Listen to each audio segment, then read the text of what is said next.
Just put the iPad right here. Right here? Yeah, Okay. you just drop it right there, Okay. and then off we go. Yes, sir. Okay, sure.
Yeah.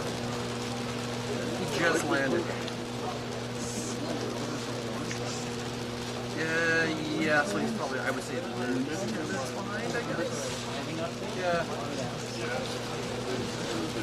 The advance team said, like, the plane's on the ground. They're coming.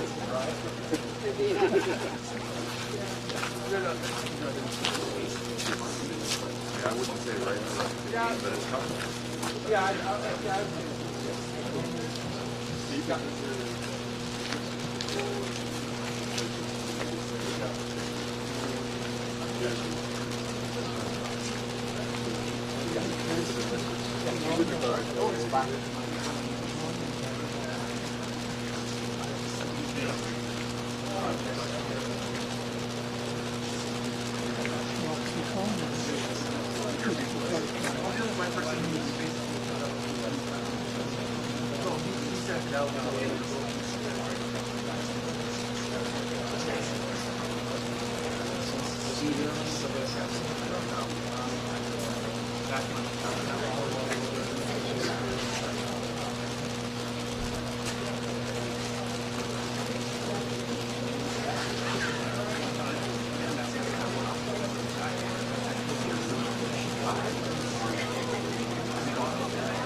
It's not.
Aaron, can you mute this?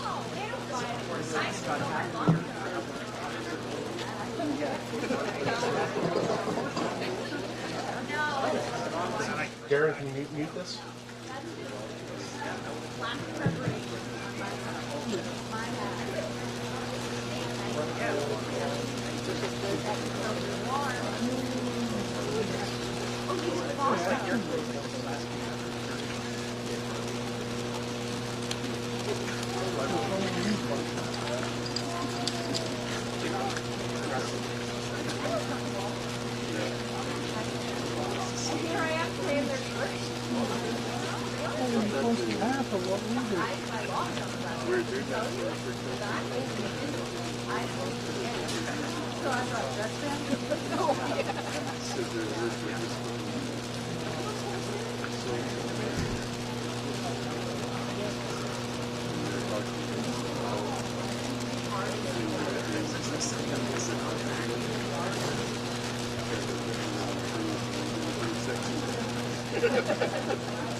But it's probably this one here.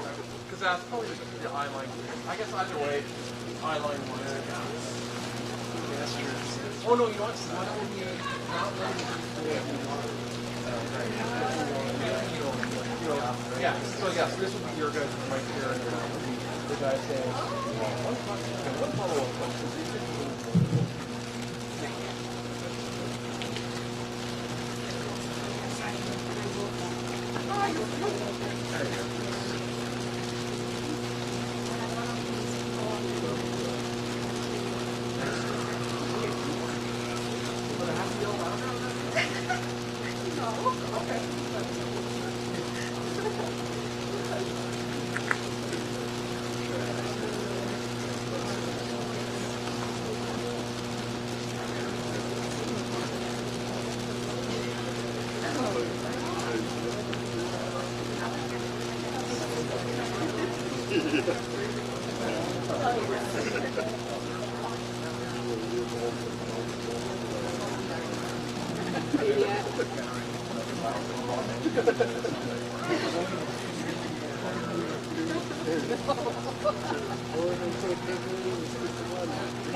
Chair of the council.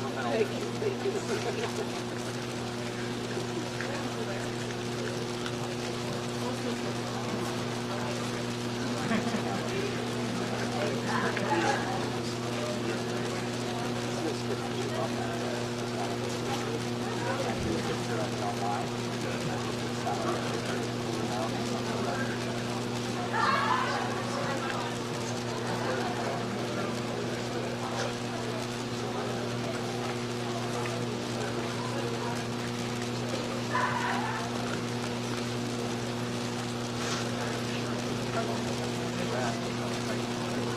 you hitting or are you filing?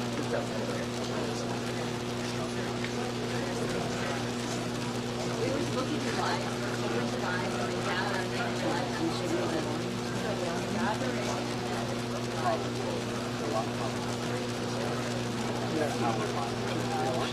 it is.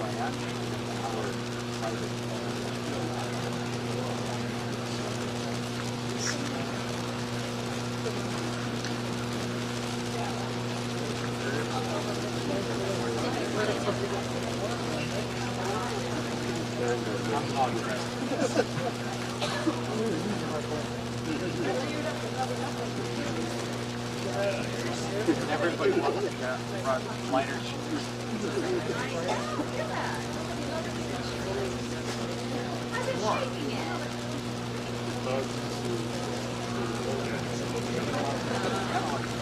Well, I had it was in my purse, and I had bought things from down store for hungry. There's no one to eat. And I had it just sitting in my purse, and the waffle was in there. And it was so warm. But it had that hot. There was a neighborhood.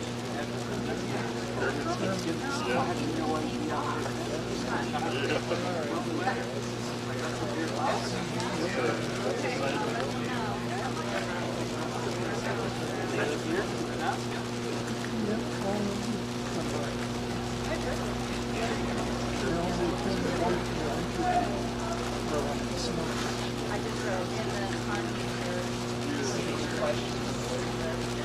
Yeah. I'm not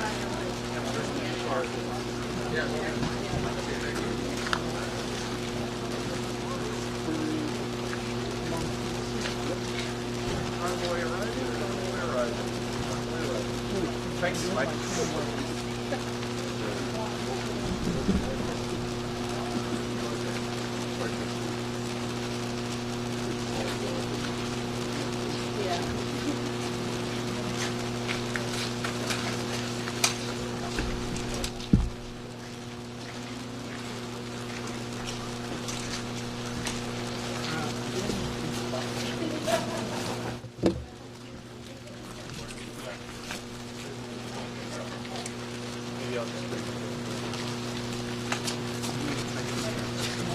Yeah, I think he's being camera guy standing there.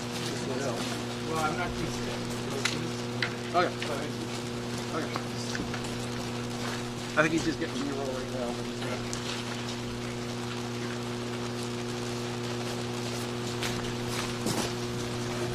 Okay.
Are you ready?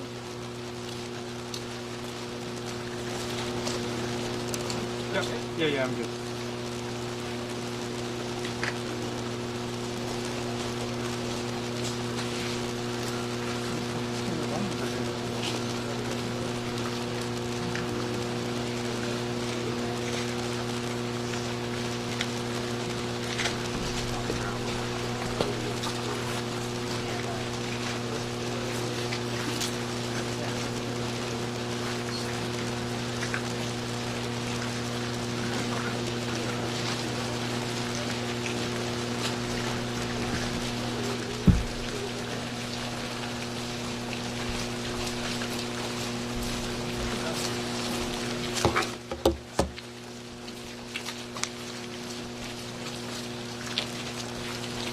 You were first up. You were first up. Pay my respect.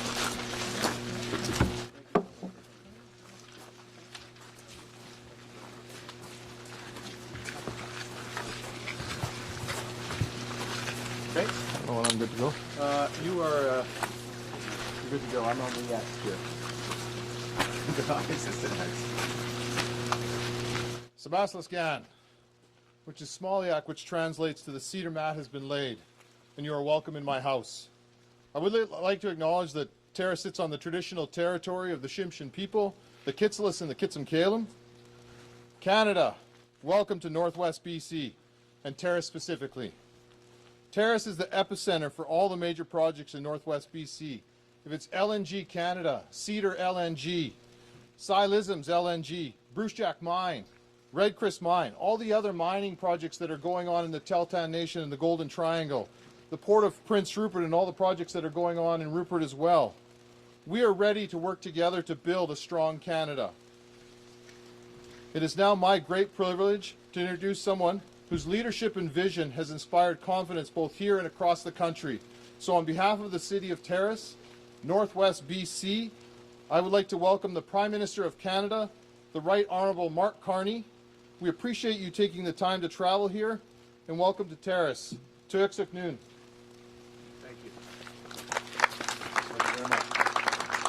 Thank you. Thank you all. Thank you very much, Mayor Boytash. Good morning. Bonjour. Bonjour tout le monde. It is a great pleasure to be here in beautiful BC, beautiful Terrace this morning, to be joined as well by Minister Robertson and to be joined by the CEO of the Major Projects Office, Dawn Farrell. I'd like to acknowledge the representatives of the Gitzilas First Nation, the Kitsukalim First Nations,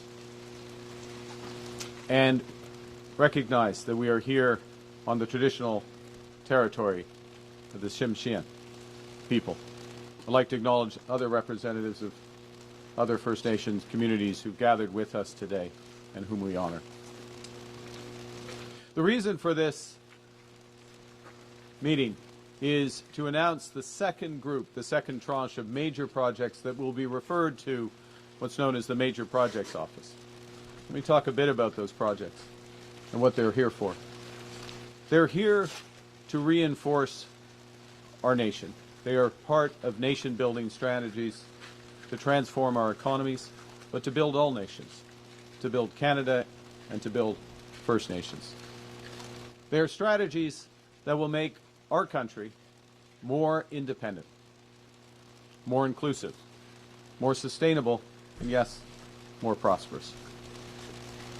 Parce que nous sommes dans une situation où le monde évolue rapidement. Les changements technologiques s'accélèrent. La transition axée sur l'énergie verte gagne rapidement de terrain et transforme la demande mondiale en ressources. Et les États-Unis ont fondamentalement changé leur approche au commerce, ce qui menace des emplois et plonge les entreprises canadiennes dans un climat d'incertitude. We're in a situation, because of all these changes in the world, that many of our historic strengths, based on close ties with the United States, have become our vulnerabilities. We just released a budget last week, and in that budget we estimate that the U.S. tariffs and the associated uncertainty that they're causing will cost the Canadian people about 1.8% of our GDP. Now, let me translate that into real numbers. That's about $50 billion lost from our economy. It's the equivalent of $1,300 for every woman, man, and child in this country. That's because the world, U.S., changing rapidly. And so we must change our strategy dramatically. And we're doing that by drawing on our legacy as builders. A legacy forged for long by the people of British Columbia. Throughout our history, Canadians have built major projects that define our landscape and underwrite our prosperity. Projects like the railway that united the Maritimes around the time of Confederation. Projects like the Canadian Pacific Railway that helped bring British Columbia into Confederation. The Trans-Canada Highway that linked our nation. The St. Lawrence Seaway that has opened up new markets in the East for over $1 trillion of cargo and counting. We used to build in this country, and we are building our nation again. One of the first things that Canada's new government did was to pass something called the Building Canada Act. That was back in June. And this law changes the government's approach to building major projects from why to how. Those projects are projects that strengthen Canada's autonomy, our independence, strengthen our resilience, strengthen our security. They're projects that provide major economic benefits to Canadians, ones that have a high likelihood of success. Crucially, they are projects that advance the interests of Indigenous peoples. And they have to be projects that contribute to sustainable, clean growth. And the Major Projects Office is helping to build Canada smarter and quicker, fast-tracking infrastructure that we need to unlock our country's immense resources and potential. And in this way, we'll build our communities, grow new businesses, and create tens of thousands of new careers in sustainable industries. Back in September, in Edmonton, we referred projects that represent more than $60 billion in investment. And today, we're going to announce some projects that will double that impact.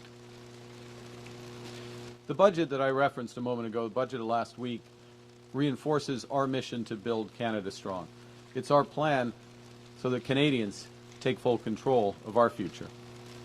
It's a plan to move from over-reliance on one trading partner, the United States, to resilience to global shocks. It's a plan to replace uncertainty with prosperity.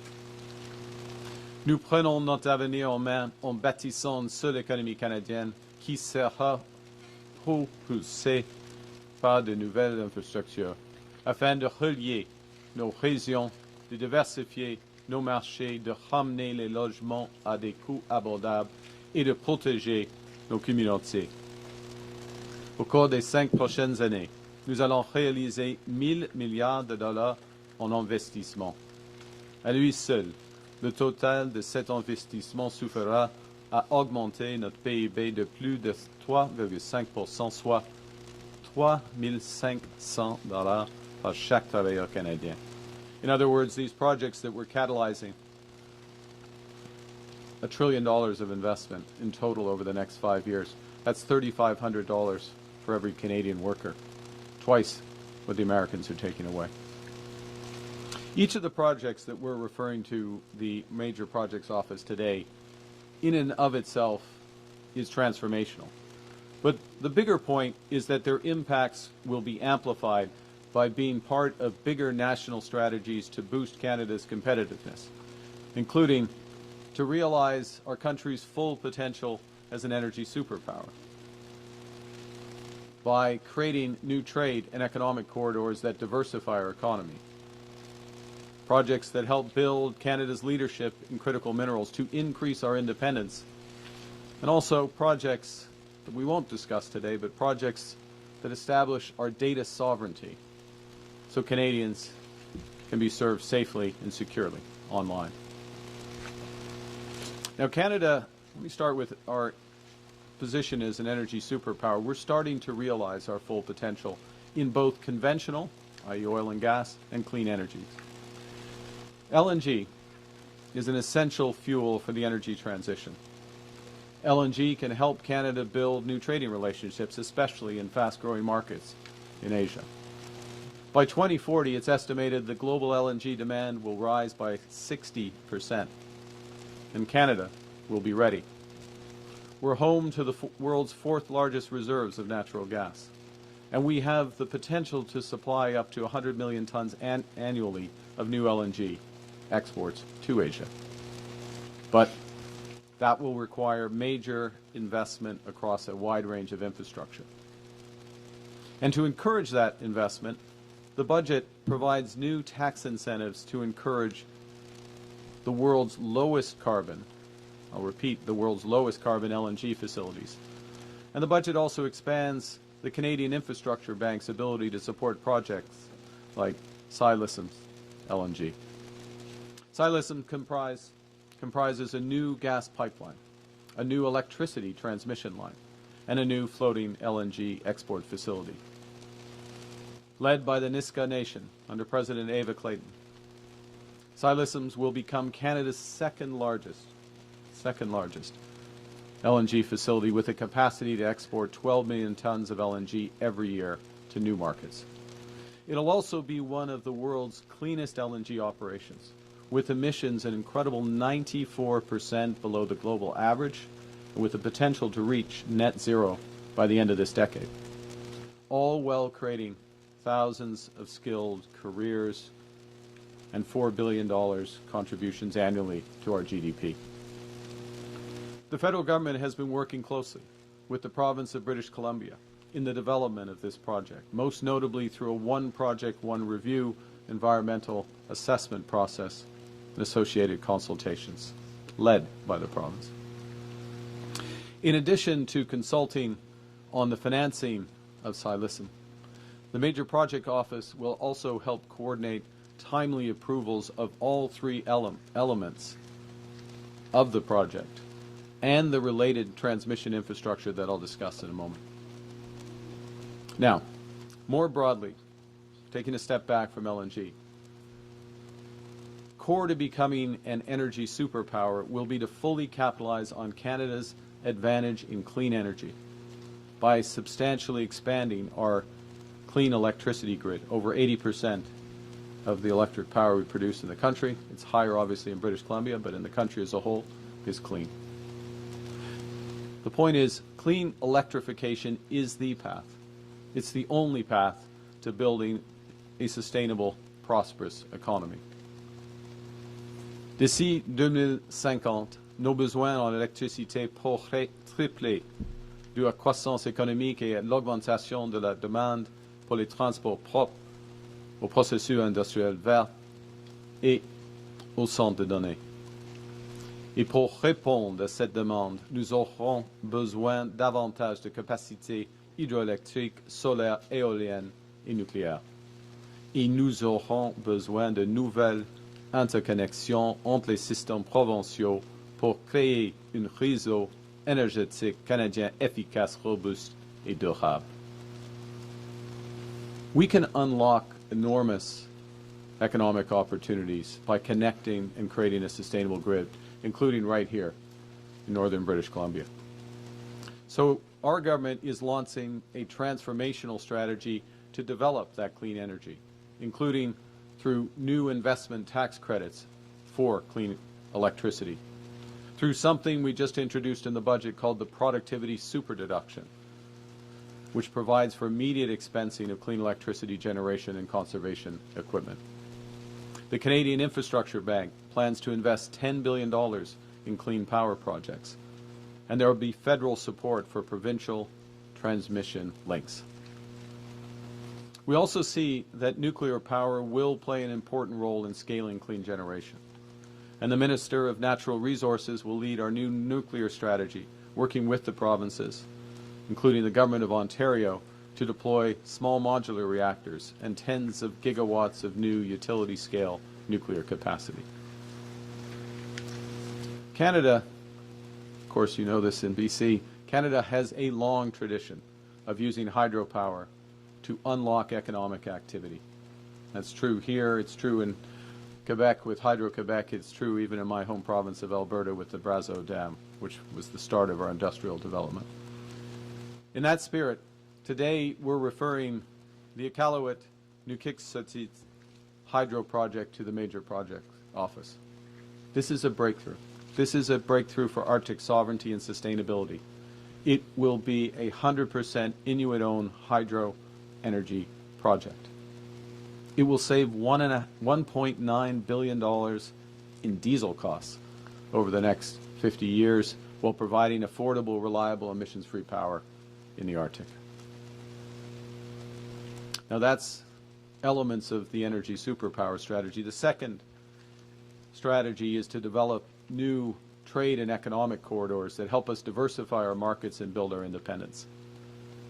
And this is the potential of the Northwest Critical Conservation Corridor that we're also referring today to the Major Projects Office.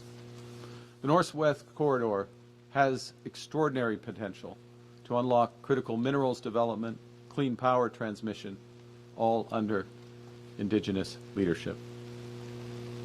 We're talking tens of billions of dollars of investments, and in parallel, creating a new conservation area the size of Greece. The corridor involves building new transmission lines, upgrading highways, installing fiber and cell towers, and investing in communities, ports, and railways.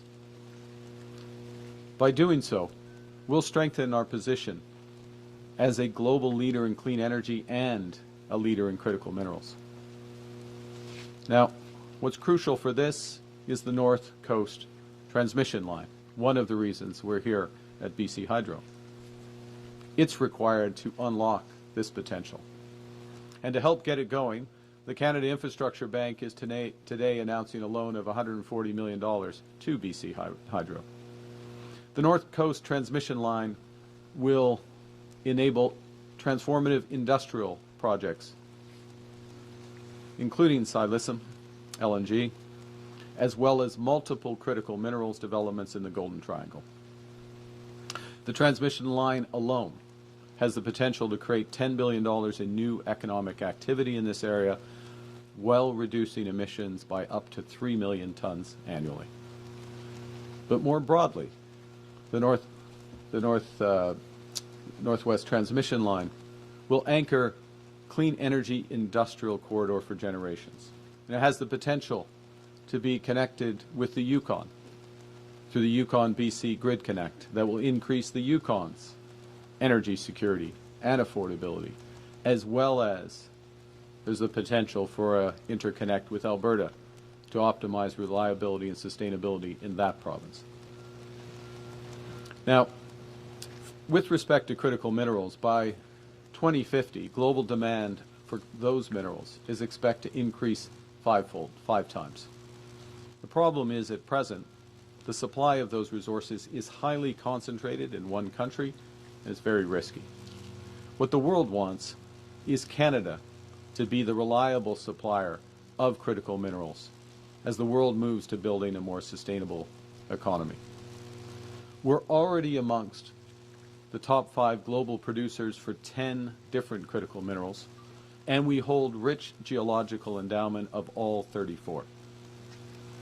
But unlocking these resources through projects in the Ring of Fire in Ontario, La Fosse de Labrador in Quebec and Labrador, and right here, or almost right here, in the Golden Triangle in northern BC, this will attract hundreds of billions of dollars in new investment and create thousands of high-paying, not just jobs, careers, thousands of high-paying careers for miners, carpenters, engineers, and beyond across this country.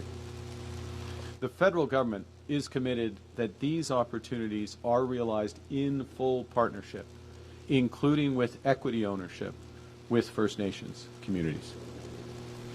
The Ring of Fire alone, to give an example, in Ontario, has the potential to add over $22 billion to Canada's GDP over 30 years, while advancing growth in partnership with local Indigenous communities.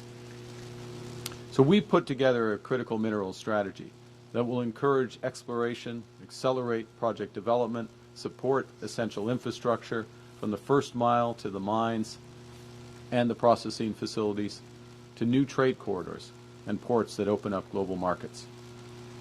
Our strategy will support clean power development, as we see here, while providing greater price certainty and competitive financing to the developers to encourage the long-term investments that we need and the world needs. La semaine passée, le ministre des Ressources naturelles a annoncé 26 nouveaux investissements, partenariats et mesures visant à mettre en œuvre des projets de minéraux critiques pour que de 6 milliards de dollars. Cette initiative va notamment permettre de libérer l'énorme potentiel de développement et d'exploitation qu'offre le cercle de feu. Et le gouvernement du Canada et le gouvernement de l'Ontario s'intensifient justement leur pourparlers en ce moment pour accélérer ces démarches. The budget makes major investments to advance critical minerals projects, including a $2 billion critical minerals sovereign fund for those projects and a $1.5 billion first and last mile fund for related infrastructure, as well as expanded tax credits for investments. So here in the Golden Triangle, you can see where those applications would come once we build the transmission. In this context, we're referring to the Major Projects Office, Canada Nickel's Crawford project in Ontario, the Nouveau Monde Graphite Matawini mine in Quebec, and the Northcliffe Resources Sisson mine in New Brunswick. To say a few words about each. Crawford will anchor Canada's global leadership in clean industrial materials. It is situated in the world's second largest nickel reserve. It will produce high quality, low carbon nickel, essential for batteries and green steel. Its projected emissions are 90% below the global average, and it has the potential for a net negative carbon footprint. Crawford will set the global standard for the future of responsible mining. The Sisson mine in New Brunswick will produce tungsten, the strongest metal in the world, and it will position Canada as a reliable supplier for steel manufacturing, defense, and protective equipment. Et enfin, la mine Matawini de Nouveau Monde Graphite va transformer les chaînes mondiales d'approvisionnement en batteries. Et ce projet va s'intégrer à l'usine de matériaux de batterie de Bécancour afin de produire de graphite sphérique utilisé dans les batteries de véhicules électriques et les systèmes de stockage d'énergie, et tout cela sera entièrement alimenté par l'électricité propre du Québec. Le projet va permettre de réduire les sources fortes en carbone, de renforcer la résilience canadienne en matière d'approvisionnement et de contribuer à l'accélération de la transition énergétique. En plus, il va attirer 1,8 milliard de dollars en investissement. Now, I've talked a lot about building and specifics of what we're going to build together. But today is not just about what we build, it's also about how we build. We're building sustainably, in each case reducing emissions and investing in a clean energy future. Our energy and critical minerals projects are amongst the lowest carbon in the world. And moreover, they unlock major investments in sustainable growth for generations to come. Secondly, we're building in solidarity with Canadian workers, creating hundreds of thousands of high-paying union jobs. And we are always building in partnership with Indigenous peoples to ensure meaningful Indigenous ownership and major economic benefits, while promoting the conservation of our natural heritage for future generations. This approach reinforces that the impacts of our nation-building strategies, just like those that came before us, that these impacts will be generational. Consider my earlier reference to that railway in the Maritimes. It was built around the time of Confederation to move goods and troops there, to assert Canada's independence and help unite a young country. But that line eventually became part of the Canadian National Railway, which now spans more than 31,000 kilometers across this vast land, reaching here to Terrace and from Terrace to the world. That line moves $250 billion of cargo each year and employs nearly 25,000 Canadians. Its infrastructure is old as our nation itself, and it drives this huge economic activity across the country, employing tens of thousands of Canadians and uniting our nation. That's the power of nation-building projects. Projects that Canadians have built before, and projects that we are starting together to build again. Building Terrace strong, building BC strong, building Canada strong. Thank you very much. Merci, and I look forward to your questions. Thank you very you consume, and I'll begin with the questions. Please limit yourself to one question with follow-up. First question. Hi there. Excuse me. Hi there. Aaron MacArthur from Global News. There's been a considerable amount of Indigenous opposition to fast tracking. We see with Silas Sims there's 2 legal challenges already. Yep. Does the Major Projects Office and the fast tracking legislation run into conflict with Indigenous groups and rights and title? That's certainly not the approach that we're taking. We're providing several things. One is the forum to bring together parties and to bring together all supports available to a project, to work in concert with the province, in the case of Silasm, to work with the province of British Columbia, which we have done, so that there is one process for the consultations and support. The second thing that it does, and I'll come back to the consultation and support in a second, second thing it does, very importantly, is that the federal government is putting on the table huge financing for Indigenous equity ownership. So we're moving to a different nature of these projects, from benefits to the communities, which there has to be, benefits in construction, benefits as they, when they're operating for Indigenous communities, but to have true equity ownership that is financed by the federal government, and that ownership position is put in place. That also helps with the process and ensures that they are fair and just.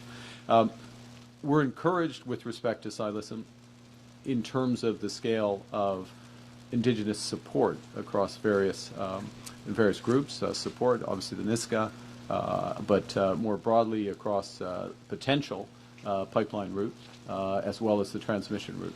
But the process moves forward. We work in concert with all parties, and we make things possible. We don't dictate where projects are going to go in the end. Parties decide. Pardon? En français, tout cela, ou juste vers le... ok, d'accord, je vais choisir les mots. On a des consultations avec, en étroite collaboration avec la province de la Colombie-Britannique, avec des peuples autochtones. Nous sommes encouragés par le soutien de plusieurs Premières Nations pour le projet de Silasm, y compris ou surtout la nation Niska. Et nous pouvons et nous allons plus fortement, nous allons fournir le financement pour les positions de ownership des Premières Nations dans le projet. Mais c'est un processus, et c'est une consultation, et ça va dérouler comme cela. D'accord? I do have a follow-up, yes. Can you talk about specifics of how the MPO will move projects forward? I looked at the Crawford Nickel project, for example. It's 3 years into its approval process. The Impact Assessment Agency doesn't begin its work until next year. How exactly does the MPO move that project forward? Okay. Well, the answer to that is standing behind me. Would you want to take this, Dawn, or do you want? I think she came all the way here. I think we should let the CEO of the Major Projects Office answer that. Yeah, thank you. So for many of our projects, they've been in development for quite a while, and there's a lot of work as you get to the end of the line and you need to pull things over. So for projects like Crawford, we're working to come up with processes where we can run all the permitting in parallel, so that we're not doing it sequentially. So something that might have taken 5 or 6 more years can now take 2 years. We're working with them to ensure that they have the proper pricing that they need in order to support the project, because as the Prime Minister has talked about, there are other jurisdictions that are trying to keep prices really low, so that jurisdictions like Canada don't purchase. We're making sure they've got enough certainty so that they can do the financing. So that's a combination of working with the Infrastructure Bank and the Canada Growth Fund, but also working with others to see how we can crowd in some private financing for them. And then the tough stuff is to ensure that when they get into the construction component of it, that we work with our labor group to make sure there's availability of labor, that there's the way that the permitting happens during construction works in a very slick and efficient way, so that we can do the construction and build the projects in the time frame they should be built in, without cutting corners. You can't cut corners, but there's a lot of efficiencies that can be gained, so that those projects can then, deliver their operational capacity within a shorter time frame. So our job is all about making sure that people get across the line, get everything they need to get built on time and on budget, and ensure that Canadians have competitive mines, competitive pipelines, competitive LNG facilities, because the world only pays a certain price for our goods, and we need to meet them at those prices. Next question, question 6. Hey there, Andrew Johnson with CTV National News. Prime Minister, where do negotiations stand with Alberta on the so-called grand bargain? Premier Danielle Smith was hoping to achieve a deal by the Grey Cup on new energy projects. Is that going to happen? We call it a memorandum of understanding, as does the Premier. Those discussions are going well. I'm personally encouraged by the progress that we're making. There's a few more issues that we're working on ironing out, and looking forward to that progress over the course of the coming weeks. This is a very important process for the province, for the country. It's related in many respects to what we're talking about today, in terms of some aspects of this are for major investments that will help build Alberta strong, build Canada strong, make us more independent and more prosperous. We want to make sure we're doing it right. I will reference one thing, if I could just bring it back, and then I'll hand it back to you for your follow-up. In terms of, because we're here talking about the Major Projects Office and these big projects, one of the first bits of work that the Major Projects Office is very much engaged in is around the Pathways project and major carbon capture and storage. This is a huge opportunity for Canada to develop a new industry, to have decarbonized oil and gas, and it is very much part of these discussions that we're having with Alberta. How do we move that forward, part and parcel with other aspects? Sur les discussions, je suis encouragé par le progrès. Il y a encore quelques enjeux, mais il y a des discussions efficaces, amicables, productives, mais ça va prendre un certain temps. Okay? D'accord. Premier Smith is clear in her demands. She wants a new oil pipeline, and she wants your government to eliminate laws she views as inhibiting investment in infrastructure. What are you asking of the Premier? We're many things, and as I say, it's a productive discussion, meeting minds. We're looking for a major investment that puts, amongst other things, Alberta, puts the industry, puts the country in a position for the energy future. And the future of energy, clean and conventional, is low risk. Canada's low risk. It's low cost, and it's low carbon. And you look again at the Silicim as an example. Top decile, one of the most environmentally sustainable LNG projects. Rightly proud of that. With respect to the emissions intensity of oil and gas, the intention is to get that down substantially. That has been falling. We have the opportunity to do that, and we need to do that in concert, as well as in concert. I'll say one other thing, and we'll pass on. Is making our industrial carbon markets, the tier market in Alberta, work more effectively, and that's an important element for future investment certainty going forward. Thank you. Thank you. Next question. Caroline Bargu with CBC News. My question is similar to my colleague Aaron's question. 2 months ago you announced the initial batch of major projects. How has being on that list helped those projects move along? Yeah. Okay. So, and there'll be a bit of overlap with, not surprising, with what Don Farrell said. Part of it is moving in parallel as opposed to moving sequentially. I mean, part of the reason why a number of projects in the past have taken a decade or so before a decision is made whether to move forward. You know, there's a term, as I'm sure you know, in building, final investment decision.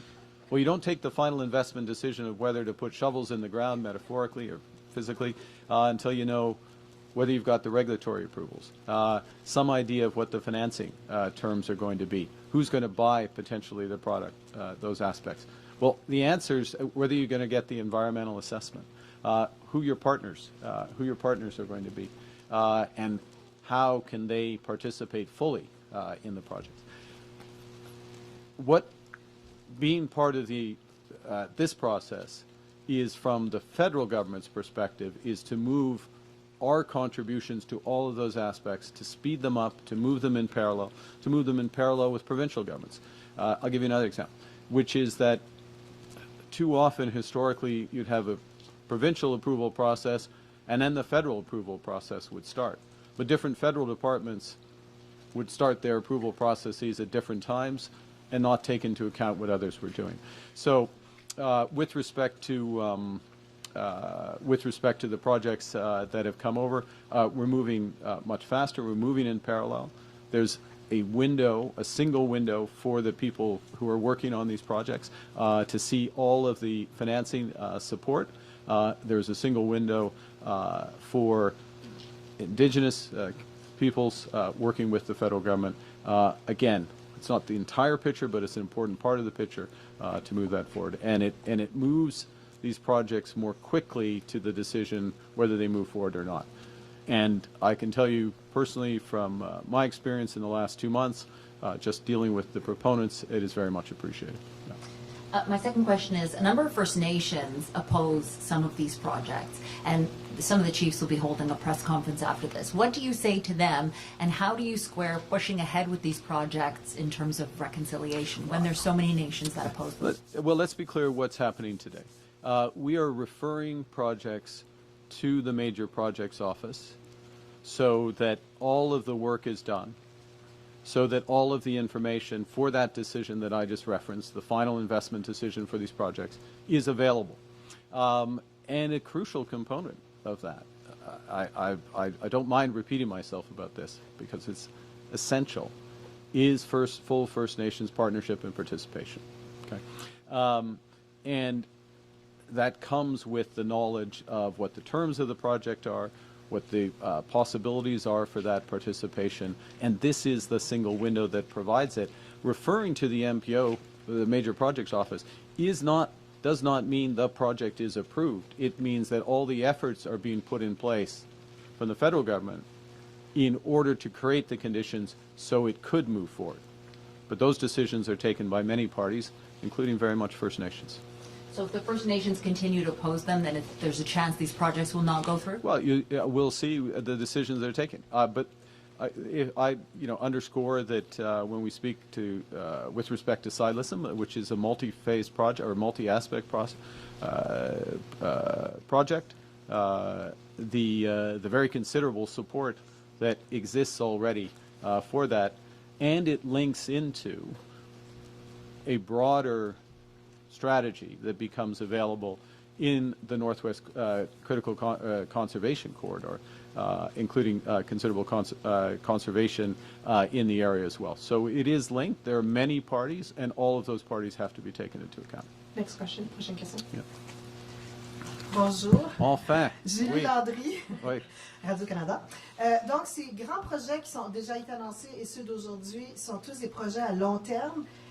À partir de quand on va voir les retombées économiques de ces projets-là? C'est une bonne question. Alors, en ce qui concerne la stratégie économique du gouvernement du Canada, il faut, si on cherche des retombées, des impacts immédiats, des impacts actuels, c'était le cas avec la réduction des impôts pour 22 millions de Canadiens. Chaque Canadien et Canadien qui paie les impôts du Canada a reçu, ou sont en train de recevoir, une réduction de leurs impôts, première chose. Deuxièmement, on a et en même temps, dans le budget, nous avons protégé tous les toutes les politiques de santé, toutes les politiques sociales, tout le filet social de notre grand pays. Ça, c'est important pour les impacts immédiats dans l'économie. Deuxièmement, en ce qui concerne les investissements dans l'infrastructure, je suis ici avec Monsieur le ministre de l'Infrastructure et de Logement et avec Maison Canada, une nouvelle initiative du gouvernement.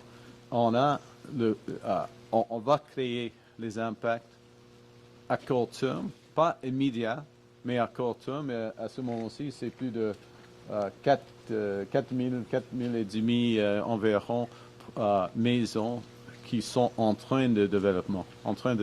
Là, il y a des impacts là. Et troisième point, et je vais retourner la parole à vous, mais le troisième point, dans le budget, par exemple, nous avons réduit les impôts pour les entreprises qui investissent dans notre pays avec des super déductions. Et nous sommes dans une position maintenant où, pour les investissements, les vrais investissements dans le Canada, l'impôt sur les investissements est presque 5 points plus bas au Canada par rapport aux États-Unis. C'est un grand moment d'investir ici au Canada. Et à cause de cela, il y aura des retombées ici au Canada à court terme. Mais les grands projets, oui, vous avez raison. Les grands projets, ils sont des grands projets pour une raison. Ils sont des grands projets à moyen et long terme. OK? Oui. Et la deuxième question, quand vous choisissez ces projets, il y a des gagnants et des perdants. Les provinces ne s'entendent pas nécessairement toutes sur leur vision par rapport à ces projets-là ou de la façon de faire. Comment vous êtes capable de faire plaisir à tout le monde comme Premier ministre canadien? Oh, nous avons... c'est une grande question, là. Il y a plusieurs opportunités à travers le pays.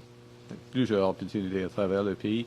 Et ça, c'est seulement le deuxième chapitre de ce processus. Il y aura d'autres projets. Il y a plusieurs projets qui ne sont pas assez près à ce moment-ci, mais ils vont arriver, je suis sûr. Merci. I should ask in English, please. We'll get through the other ones. That's it. They don't seem that interested in my response. Okay, Madame. Hello, my name is Helena Sante. I report with CFTK TV News here in Terrace. My questions, I have two questions separately, but I feel like my first question has been asked already. Northern communities often say federal promises take too long to turn into action. How will this visit translate into tangible results for people living here? Yeah, that's great. That's a very important question. So I think several things. One is that the value, and we talked a bit about this a second ago, but part of the value of this referral is for those who have done a tremendous amount of hard work in getting a project like Silicem to this point, to have greater confidence that it's going to proceed. Okay? Or with respect to the transmission line, greater confidence that it's going to proceed. That in and of itself creates more activity, first point. Secondly, what we're doing is the federal government is providing considerable financing for the further preparation of these projects. So I referenced a $140 million Canada Infrastructure Bank loan as one example. The third thing is, and Mr. Mayor, we were talking about this, and we're going to talk about it more actually after this press conference, is that the fact that these projects have a much higher likelihood, not assured, but a higher likelihood of happening, it means that in the region we start to plan, well, who's going to work on these projects? How can we get more, if there's a need for some training or some skill development, or people from Terrace or the region who moved away who want to come back, actually we attract them back.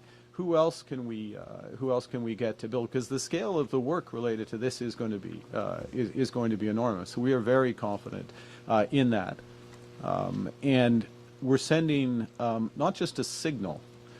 This is real work. This is real work. It's real money. It's real momentum.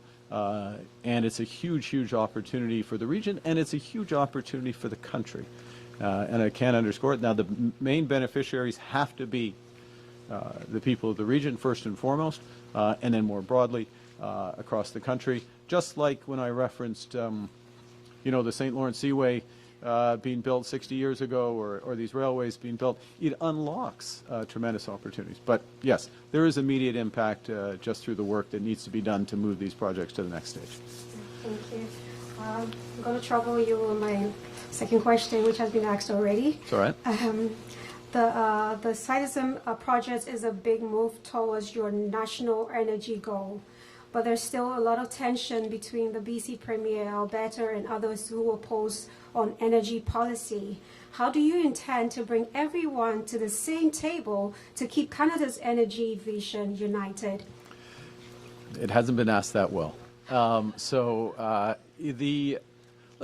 We are, and I personally, a big believer in cooperative federalism. The federal government has a role, the provinces have a role, First Nations, Indigenous peoples more broadly with the territories have central roles.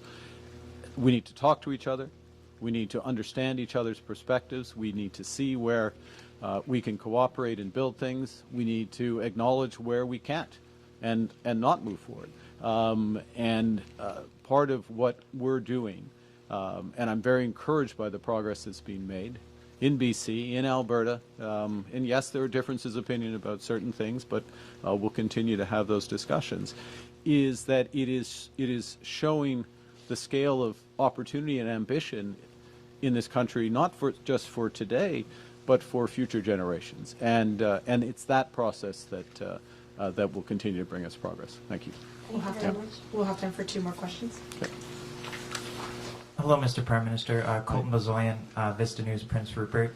My question is, the Lac aux Lambs band near Prince Rupert has said they oppose both the solutions and the potential of an Alberta bitumen pipeline, and that it would go against Tsimshian law, forcing them to oppose it. How do you work with them to accommodate their beliefs and their belief system? Yeah. First and foremost, and let's keep to Silicem, because that's what we're talking about today. It's the proponents of those projects and their engagement. It's with the province of British Columbia. Obviously, it's with the federal government as well to understand those perspectives. If there's any accommodations that can be made for those perspectives, this creates a process that allows that to happen. Thank you. Last question, Diana Sir, Canadian Press. Thanks taking Thank my you. question. So there are some documents show the assets of the Silicon LNG will be owned by the U.S. Company, Western LNG. Why did you decide to prioritize an American-owned project? Thank you.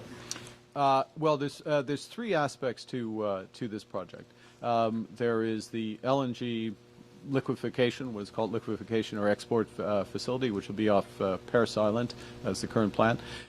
There's the pipeline, where there is and there's an associated transmission line that is independent of the northern North Coast transmission line as well. And there are different ownership structures for the various aspects of the project. All aspects of the project are necessary for the project to move forward. In those regards, there are different ownership structures, as I say, including with significant Indigenous ownership.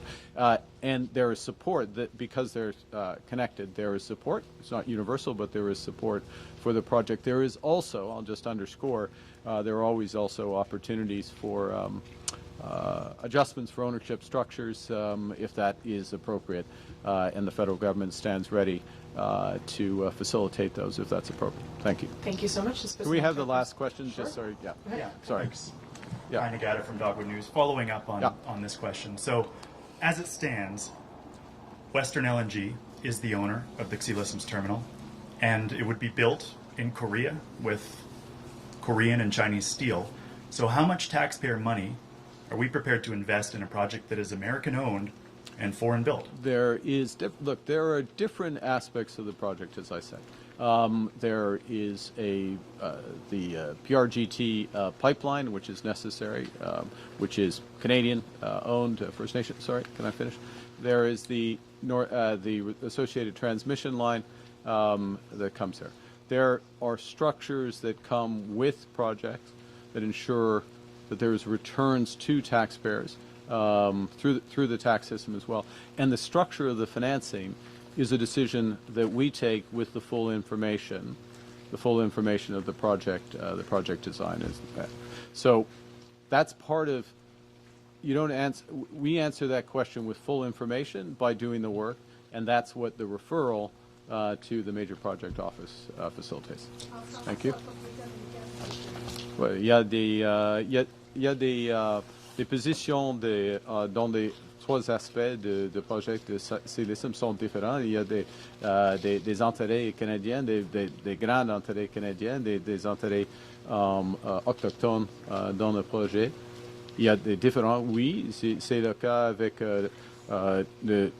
l'usine, en effet, de liquéfaction, mais en ce qui concerne la transmission, l'oléoduc, il y a divers intérêts et nous devons prendre la décision sur le soutien ou l'approbation, surtout l'approbation du projet dans l'ensemble des intérêts du projet et les intérêts surtout pour le Canada. And just to be clear,